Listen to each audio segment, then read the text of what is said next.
In 1973, someone gave NBC a TV script that could have changed television forever. It told the story of America's most normal detective meeting a killer, different from anyone he had met before. This wasn't someone who killed because they were jealous, greedy, or wanted revenge.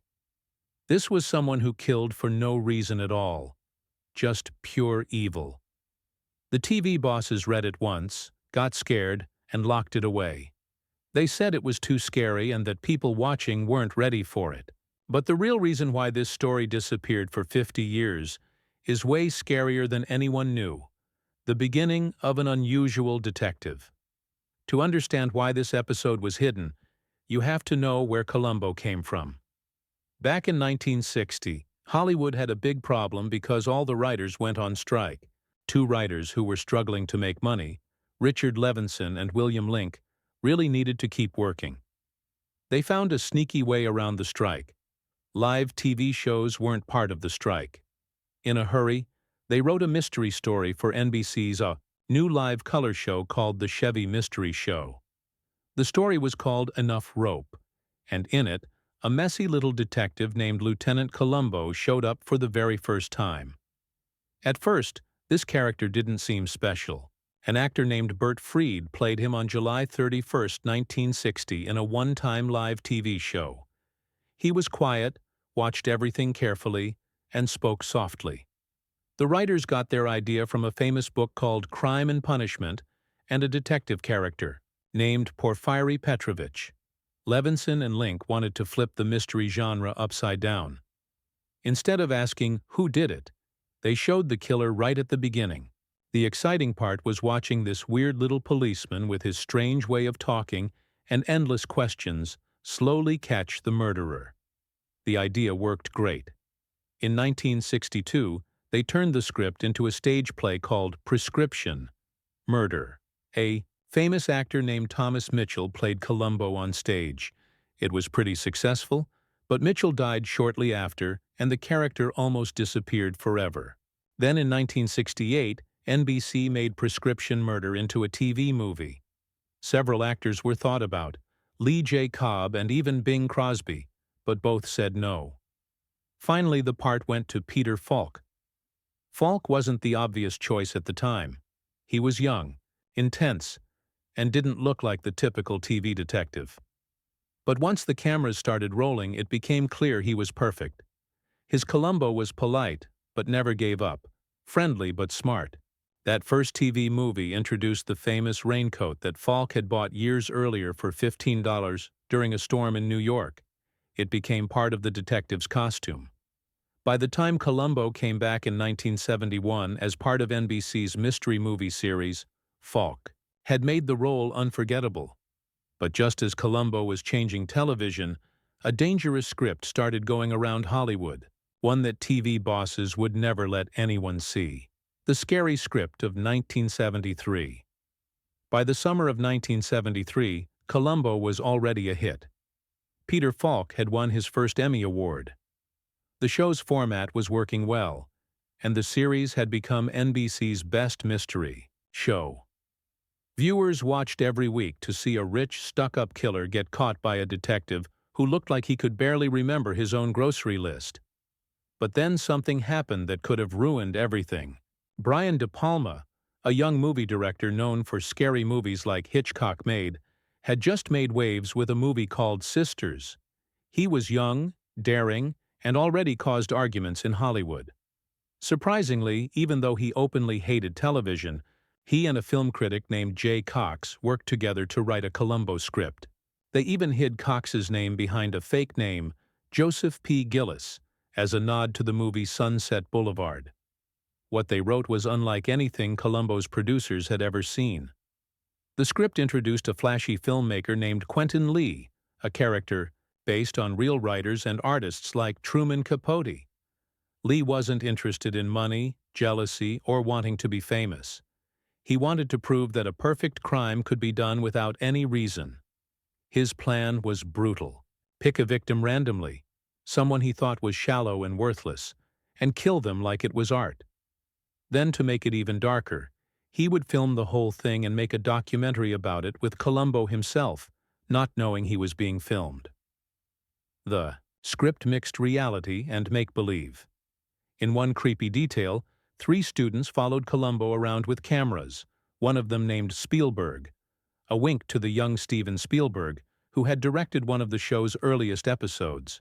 It was bold, clever, and disturbing. NBC executives got really upset when they read it. Columbo was about clever puzzles, not scary existential terror. Audiences were used to killers who were selfish, vain, or greedy. De Palma's villain was something else entirely, a narcissist who killed for no reason. For network television in 1973, it was too much. They quietly put the script away, and as the years went by, it slipped further and further into legend, becoming the Columbo episode that no one was allowed to see. Columbo's weird habits and the fight with NBC. To understand why De Palma's script was so shocking, you have to look at what made Columbo special in the first place. Unlike most crime shows of the 1970s, this detective story wasn't about violence, action, or car chases. From the start, Richard Levinson and William Link insisted on breaking the rules. They made audiences wait almost 30 minutes before Columbo even showed up in some episodes, something NBC executives called the longest entrance in television history. The network was terrified viewers would change the channel. But once Falk walked in scratching his head, mumbling about his wife and asking polite but never-ending questions, the show took on a rhythm that audiences couldn't turn away from. Falk himself made the character better in ways the writers never expected. The famous raincoat wasn't from the costume department. It was Falk's own, bought years earlier in New York. He brought the scuffed shoes, the wrinkled suits, even the old Peugeot 403 car that Columbo drove. On set, he played mind games with other actors, often making things up during scenes, pulling out a shopping list, fumbling with a pencil, or mumbling about just one more thing. These unscripted moments threw his co-stars off balance, making their irritation and nervousness real. The audience loved it, but NBC was often uncomfortable with how unconventional the show was. Executives wanted Columbo to be more traditional with clearer suspense and earlier appearances by the lead. Falk, Levinson, Link, and producer William Fry refused. They even threatened to quit rather than give in. "This isn't about chases or shootouts," Falk reminded them. "It's about brains, not strength." That's what made the De Palma script so dangerous. It stripped away the cozy cat-and-mouse game and replaced it with something colder, crueler. Instead of wealthy egotists brought down by their arrogance, here was a killer who didn't care if he was caught at all. Someone who murdered like it was performance art. NBC feared it would ruin the show's identity and upset audiences who saw Columbo as a safe Sunday night routine. The battle over tone defined Columbo throughout its run. While the detective always caught his criminal, the real fight was behind the scenes, a constant tug-of-war between creative ambition and network caution. The decline, mistakes, and episodes that broke the formula. For nearly 10 years, Columbo kept its balance. Quirky but sharp, unconventional yet comforting. But when the series came back after an 11-year break in 1989, cracks began to show. NBC and later ABC wanted to modernize the detective, but every attempt to update him pulled the show further from what made it beloved. One of the earliest mistakes came with Murder, Smoke, and Shadows in 1989.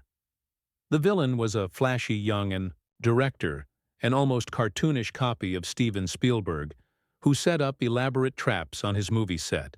At one point, Columbo stumbled around on a waterbed for nearly 10 minutes while the story stopped completely. By the end, police officers jumped out of the shadows in costume as though it were a stage play. Instead of the quiet unraveling of a brilliant mind, it looked like self-parody. Things became even stranger with Murder, a Self-Portrait the same year. This time, Columbo solved the case not by putting together physical clues, but by understanding weird dream sequences. The episode was filled with bizarre imagery: meat in a sink, pocket watches floating in teacups, a mysterious French uncle. Critics and fans alike were confused. The detective who once relied on observation and psychology now seemed to have psychic powers. But nothing compared to the 1992 episode No Time to Die. It abandoned the formula entirely.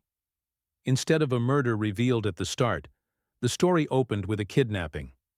Columbo was suddenly armed with a gun, working alongside a tactical police unit and rushing against the clock. The climax ended in gunfire, a far cry from the tired detective catching killers with words. Fans called it the worst episode ever produced. The low point came in 2003 with Columbo Likes the Nightlife. Set in the neon world of rave clubs, the elderly detective wore a feather boa, searched toilets for clues, and wandered through pounding music. It was jarring, awkward, and surreal. Some defended it as bold, but for most fans it was proof that the show had lost its way. These failed experiments only made the buried De Palma script seem more haunting. While those episodes broke the formula by accident, his script would have shattered it on purpose. The Lost Goodbye and Falk's final years. By the early 2000s, Peter Falk was in his 70s, but he still carried Columbo with pride. After Columbo Likes the Nightlife aired in 2003, most people assumed that was the detective's last case. But behind the scenes, there was one final attempt to give the character a proper goodbye. In 2007, Universal hired someone to write a script titled Columbo's Last Case. The story was carefully built to echo the best of the series. It centered on a high-tech murder committed through sound, subtle, psychological, and rooted in tiny details only Columbo would notice. A clicking noise, barely audible, became the thread that unraveled the killer's perfect plan. There was even a cameo written for Larry King, a light-hearted nod to the tradition of surprise guest stars. The intention was clear: to give Peter Falk and his detective one last bow, dignified and true to the spirit of the show. Falk himself was excited. He wanted to leave Columbo behind on his own terms, not with an awkward stumble through nightclubs. The timing seemed perfect. 40 years had passed since the character's television debut in 1968. But the networks weren't interested. ABC, which had aired Columbo movies throughout the revival years, rejected the project completely. Executive Charles Engel bluntly stated, "No one wants to buy a movie with an 80-year-old lead." Universal tried overseas investors, betting on Columbo's global appeal, but without a major U.S. broadcaster, the project stalled. And then came the hardest blow. After dental surgery in 2007, Falk's memory began to slip. Soon, doctors confirmed the early stages of Alzheimer's disease. By 2008, the diagnosis was public, and those close to him admitted he could no longer even remember playing Columbo. His daughter testified later that he no longer recognized familiar faces. The carefully prepared script was shelved, joining De Palma's lost story in the vault. 2 years later, in June 2011, Peter Falk died at age 83 from complications of pneumonia and Alzheimer's. The man who once played the sharpest detective on television left the world unable to recall the role that defined him. And with him, Columbo's final case was buried forever.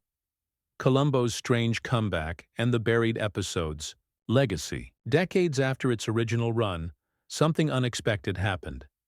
Between 2020 and 2023, Columbo found an entirely new audience. Streaming platforms reported a surge of more than 300% in viewership. Stuck at home during the pandemic, younger viewers discovered the show for the first time. To their surprise, it didn't feel old at all. The scruffy detective with his beat-up raincoat, cheap cigars, and beat-up Peugeot seemed more relevant than ever. Part of the appeal was cultural.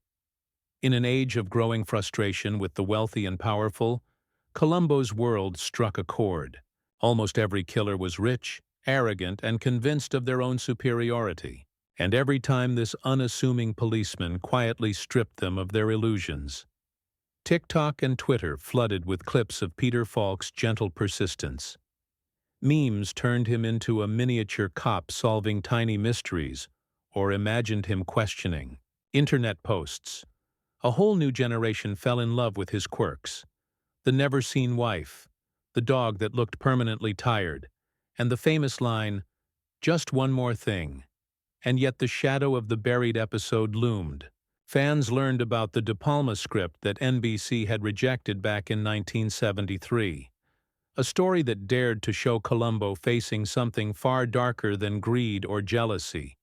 A murderer who killed without reason, who filmed his crime as if it were art. For some, it was terrifying to imagine.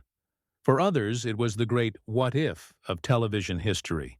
Would it have destroyed Columbo's gentle brilliance, or elevated it into something unforgettable? No one will ever know. The script was shelved, the pages gathering dust, locked away because executives believed audiences couldn't handle it. And, as the years went on, it remained buried. A reminder that even legends have stories we're never meant to see. For 50 years, one story was kept from Columbo's fans. A script too bold, too unsettling, and perhaps too honest about the darkness that lies beneath human nature. Now that you know the truth, what do you think? Should this lost episode have been filmed, or was NBC right to bury it? Don't forget to like this video, subscribe for more untold stories from TV history, and share your thoughts in the comments below.